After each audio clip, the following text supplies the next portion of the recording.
look at where we are today with augmented reality. Augmented reality, it gives people an experience. It's sort of like the term of experiential marketing. We're changing from this world of immediate social media, digital marketing, which will still be present, but what you're giving companies is the ability to start telling stories once again. So take augmented reality, the ability to have a phone in front of a magazine and have a direct call to action to either register for an event or buy a product or whatever it might be. There's a very famous quote which augmented reality is reducing the friction between intention and action. For me, for companies, that is an absolute no-brainer. And that's on the very simple stuff. When you're looking at the ability to start telling stories about your products in very innovative ways, walking down a street and suddenly you're, I don't know, a 3D dinosaur will appear selling a new DVD or something. You're shocking people and you're giving them something they didn't expect. And in my view, that world of augmented reality, let alone VR, we're sort of in a period of marketing which is as exciting as when the disruptive form of TV advertising appeared back in the golden ages of marketing. We're back there again. Companies can start in sort of innovating and looking at interactive and immersive experiences like never before. But that's AR. Then you got this world of VR, and that's just, I mean, you can't even quite comprehend the possibilities there.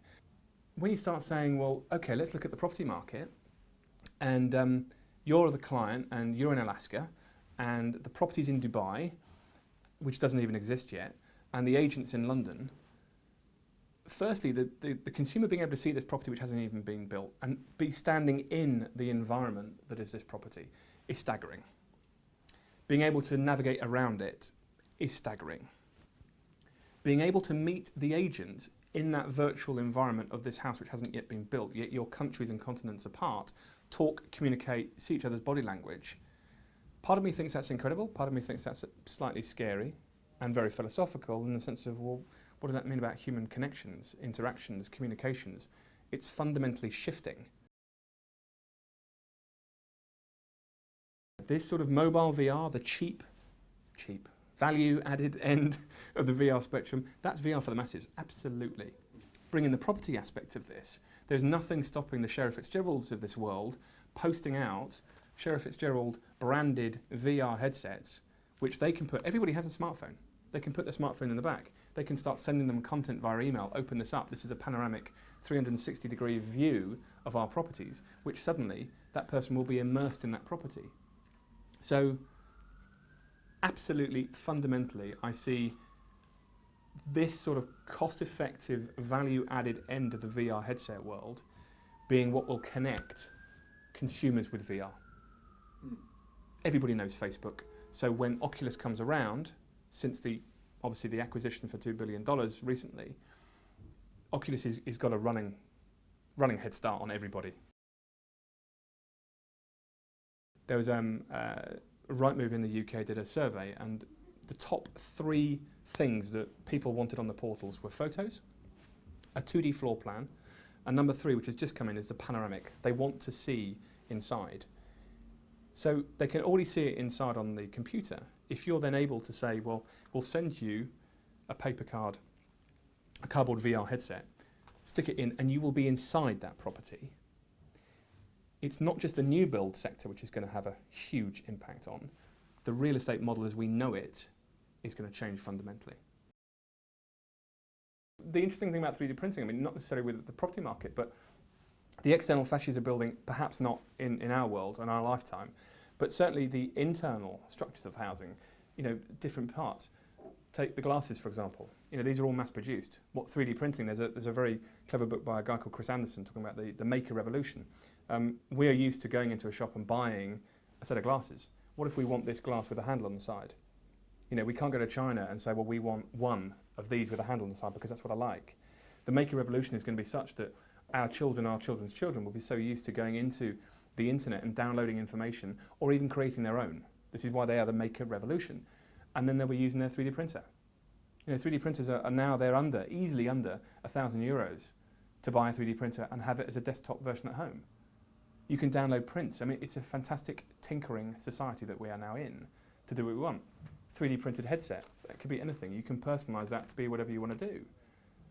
3D printing, it's a way forward in certain areas. It's not going to do away with this entire nature of mass production.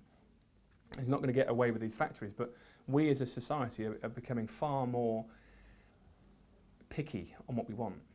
We want little changes, and we can do that. So, Oculus, it's called DevKit 1. Yeah. The first one came out. There's about 90,000 of these around the world at the moment in developers' hands. They've recently come out with DevKit 2 as well, which I tried last week, which is fundamentally better than this one. But we'll put you in DevKit 1 anyway. So, if you want to try that on, I'm going to try it with what's called the Tuscan Villa. Right. Now, the Tuscan Villa, it's probably one of its foremost demos. It's freely available for you to download. You can go to oculusvr.com, I think it is. Mm-hmm. And if you just move your head around, you will now see, and you can look up and look down. You are now immersed in a completely and utterly different world. Now, the real demo of this is you are in control of where you're moving. At the moment, I'm just going to be moving you with the arrow keys and the keyboard. But you can start looking into the window, for example, so you can actually... I can't stick my head in. But that movement you've just done, that's the upgrade into the DevKit 2. Mm-hmm. So what you've got, the restrictions of DevKit 1, are that you can literally be stationary in the world, look around, look up, look down, and look around. But you are stationary in that world. There's no degree of access of you, for example, doing what you just did, which is trying to look into a doorway or look around a corner. DevKit 2, you can do that. Different people have different reactions to it. Some people are very, very aware of the surroundings, and they're quite happy to look, for example, at the fire or look out of the window. Some people are so immersed in that environment that actually that window is suddenly a bit scary for them. There are now moves at the moment to combine Oculus with, say, for example, Microsoft Kinect, where you will start to be able to perceive your limbs in space. One of the big things about virtual reality, in my mind, is that we think about the visual all the time. You've got this thing on your head. Yeah. That's only one of your senses taken care of. What you should be looking at is also the audible. So normally in this demo, you've got earphones on, and it'll be giving you the clickety-clack, clickety-clack. Yeah. You'll be hearing the wind.